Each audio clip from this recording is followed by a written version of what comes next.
Bienvenue à tous, chers auditeurs du podcast Homme Harmonie, ici Adrien, pour un nouvel épisode un peu spécial aujourd'hui.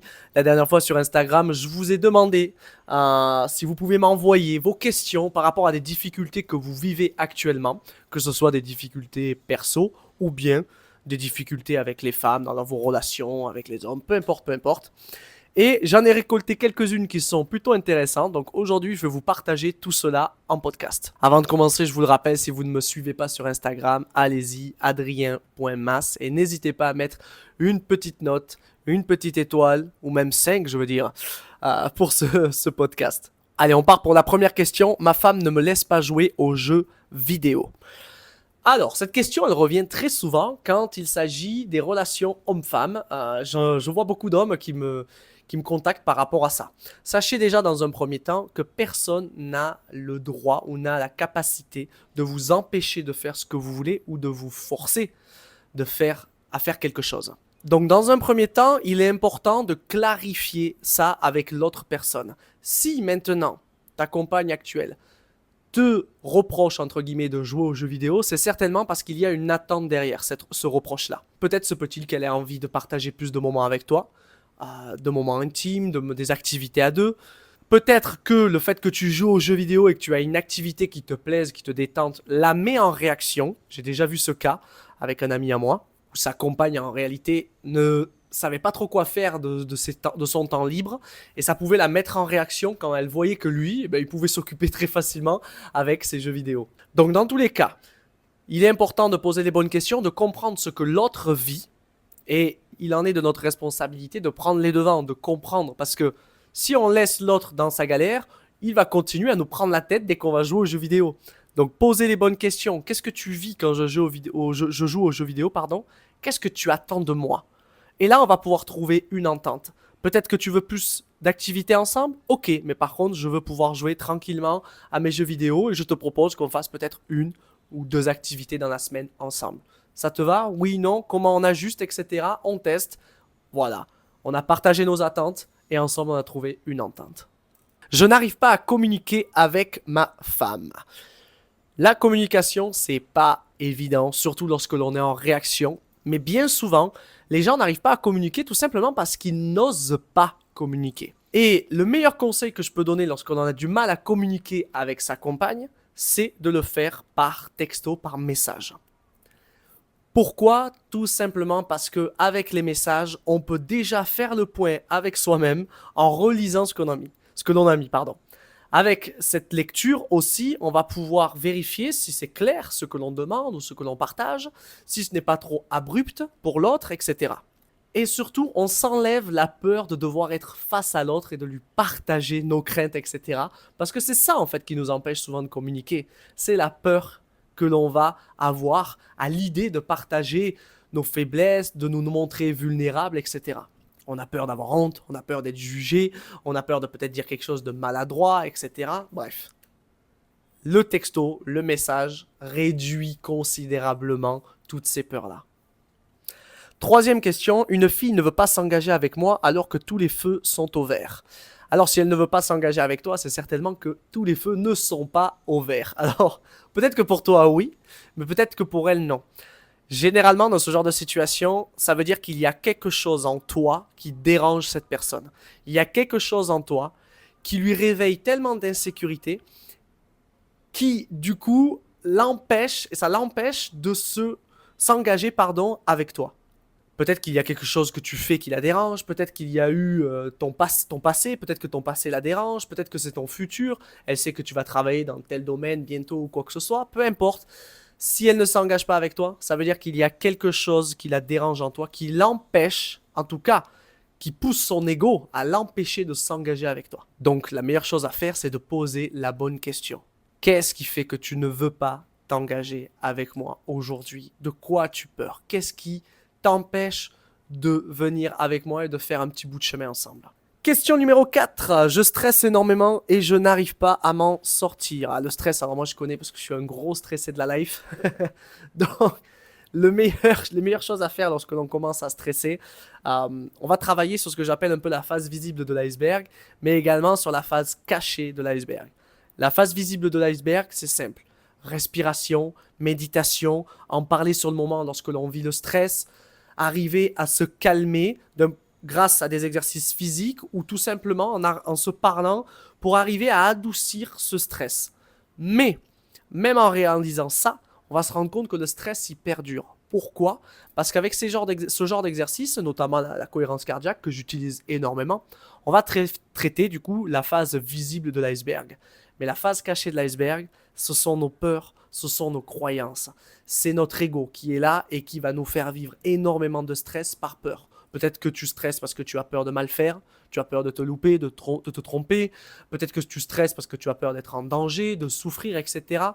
Peu importe, ça c'est un travail beaucoup plus profond qu'il faut réaliser avec un coach, avec des formations, etc.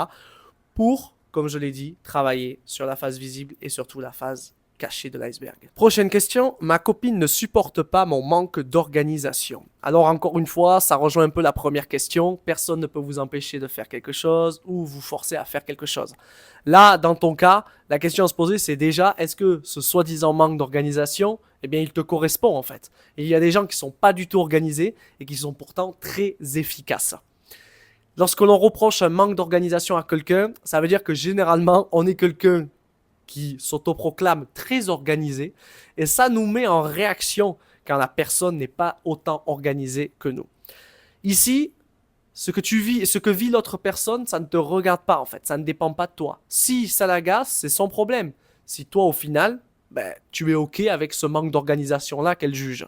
Maintenant, ce qui est important, c'est de faire attention que ton soi-disant manque d'organisation n'empiète pas sur une entente à deux.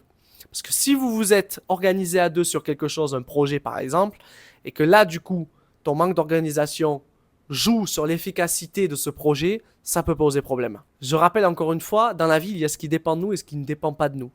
Si ta compagne actuellement est en réaction, ça ne dépend que d'elle. Ça ne dépend pas d'elle la manière dont toi, tu vas gérer ton organisation. Par contre, ce qui dépend d'elle, c'est comment elle va réagir à ton soi-disant manque d'organisation.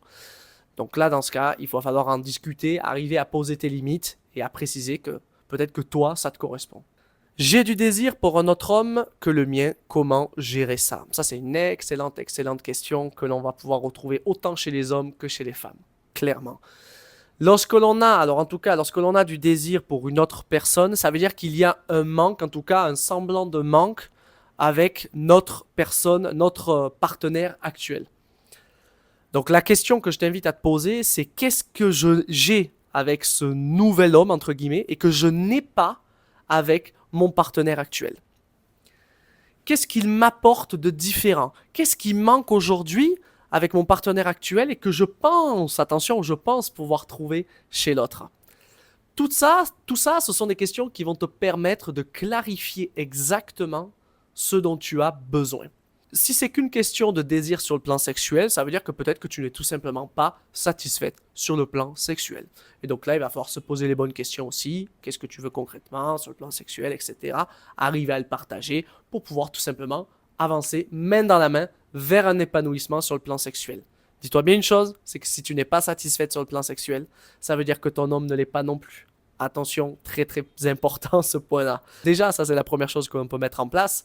Ensuite, va clairement chercher qu'est-ce qui fait que chez cet homme-là, j'ai du désir. Et qu'est-ce qui fait que peut-être j'en ai plus chez mon compagnon. Comment je peux arriver à avoir ça? Tout simplement en discutant, etc. C'est beaucoup de remue-ménage, on va dire, entre guillemets, dans la tête, dans la cabeza, mais c'est nécessaire parce que la facilité que l'on a aujourd'hui, c'est de tout simplement succomber au moindre petit désir que l'on rencontre sur le chemin. Et je rappelle, l'herbe n'est pas plus verte ailleurs. Bien souvent, 90% du temps, ce manque de désir-là peut être très facilement traité.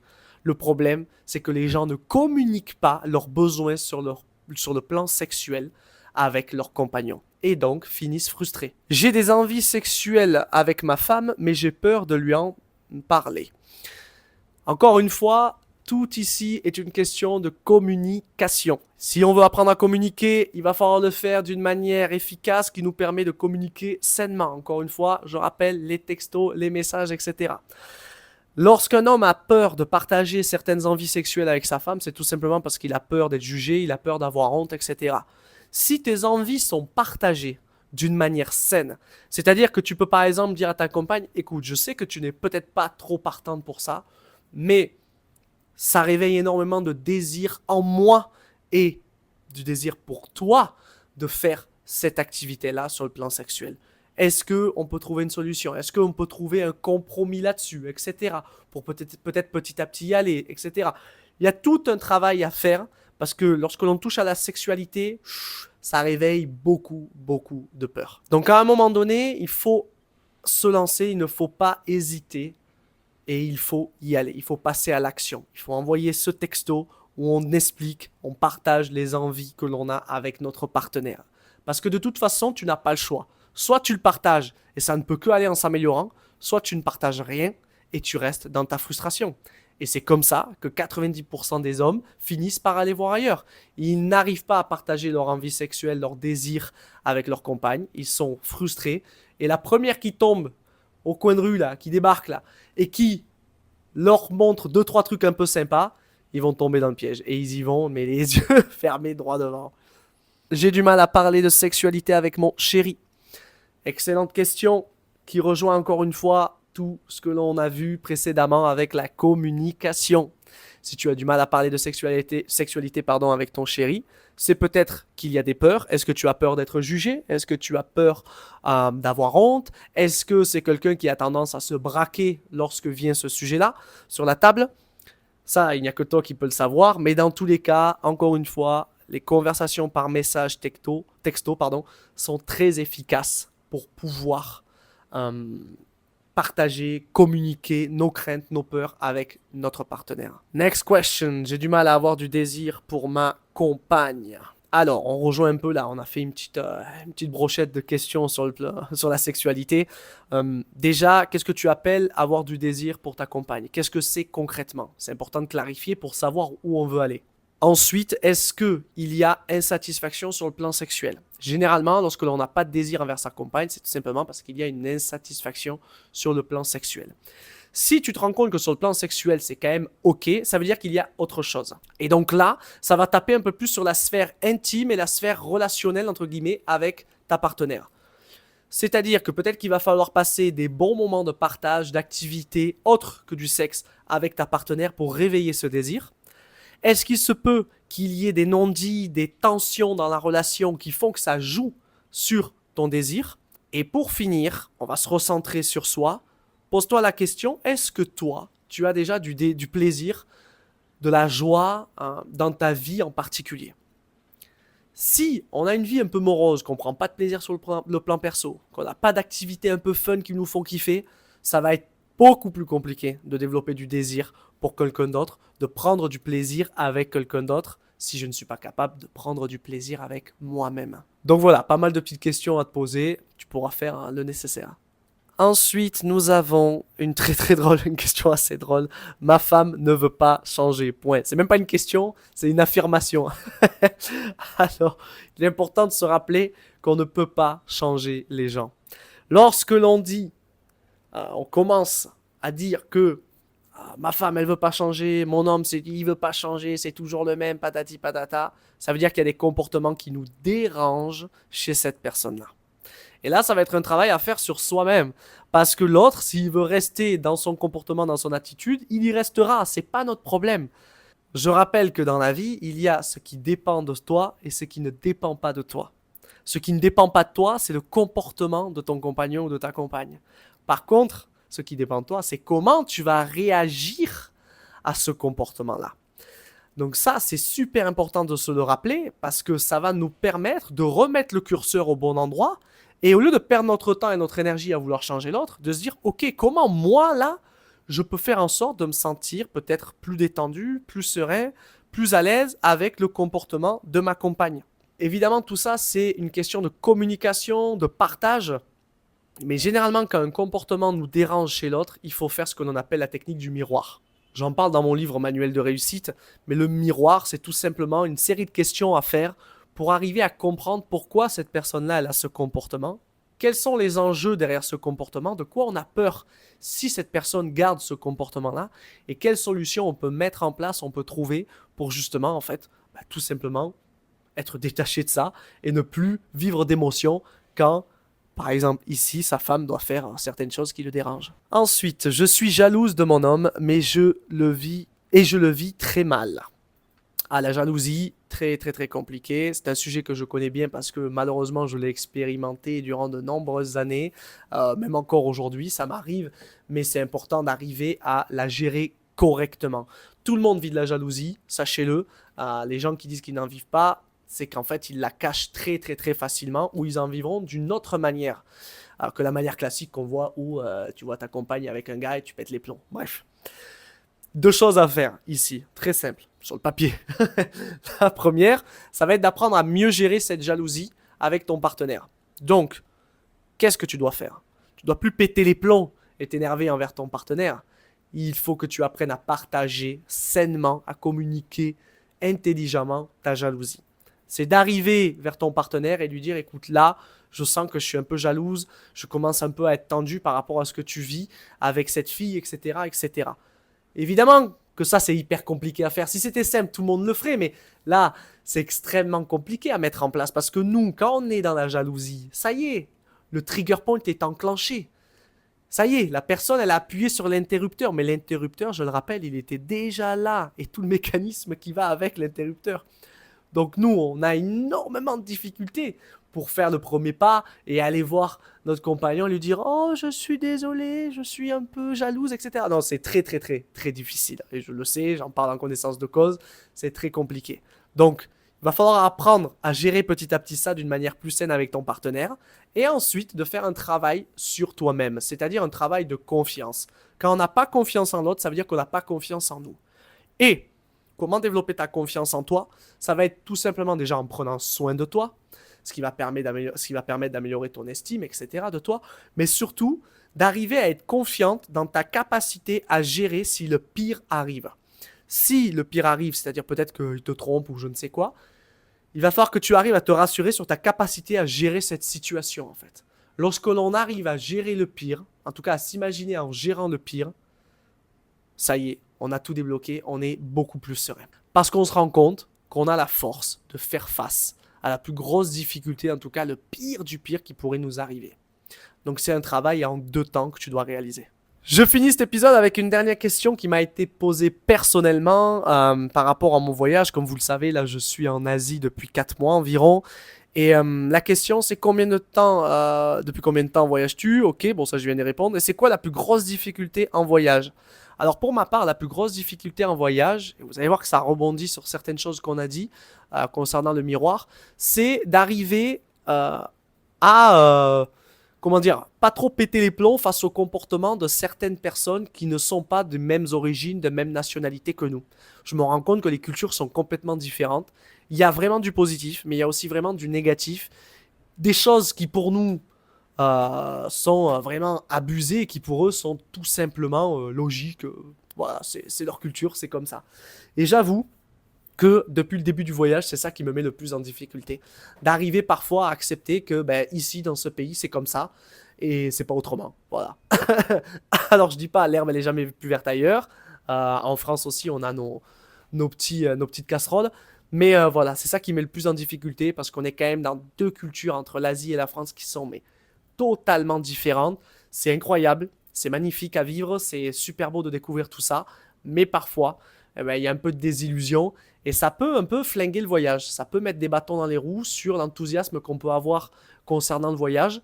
Parce qu'on se dit, ouais, vas-y, je veux changer de pays, ça m'a saoulé là, et tu changes, et en fait, tu te rends compte que d'autres pays, il y a encore d'autres trucs différents, etc. Donc, voilà. L'herbe, elle est jamais plus verte ailleurs. Il y aura toujours des petits points noirs sur le tableau blanc. Mais c'est le jeu, c'est comme ça. Voilà les amis, j'espère que cet épisode vous aura plu. N'hésitez pas à me suivre sur les réseaux adrien.mas et à mettre des petites étoiles pour ce podcast. Je vous dis à très vite pour un nouvel épisode d'Homme Harmonie, le podcast qui aide les hommes à s'harmoniser pour de meilleures relations. Bye bye.